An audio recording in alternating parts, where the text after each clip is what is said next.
आजच्या दिवसाची सुरुवात करतो आपल्या साईबाबापासून. सकाळी सकाळी साईबाबापाशी गेलो होतो तर तिथं फरशी बसवायचं काम चालू होतं. हा, आपल्या मागे पण एक काम आहे, चला दाखवतो. नमस्कार, मी तेजा. आज आपल्याला आपल्या लक्ष्मीचं दूध वगैरे काढून तिच्या बाळाला पण दूध पाजायचं होतं. आपल्या अगोदर त्या दुधावर तिच्या बाळाचा हक्क आहे, म्हणून अगोदर त्याला दूध प्यायला दिलं. अरे बाळा, बस कर की रे, बस कर. आता याने आपल्यासाठी काय दूध ठेवलं का काय नाही काय माहित, तरी आपण आपले प्रयत्न करू. मग भावांनो, जमते का नाही मला दूध काढायला? काय काय दिसणं झालं का? थांबा, आता बघा, दिसलं का?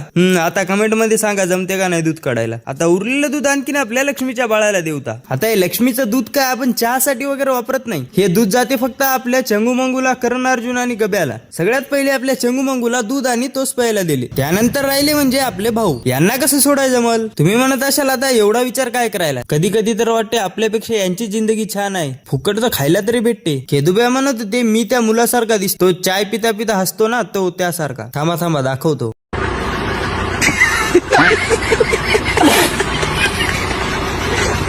दिसतो ना, सेम टू सेम. आता तुम्हाला वाटी कशी उचलायची हे शिकवतात. वाटी कशी उचलायची शिकवतात तुम्हाला.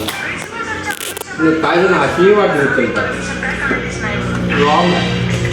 काय जण अशी उचलतात, हे पण रॉंग आहे. वाटी कशी उचलायची, अशी उचलायची, समजलं?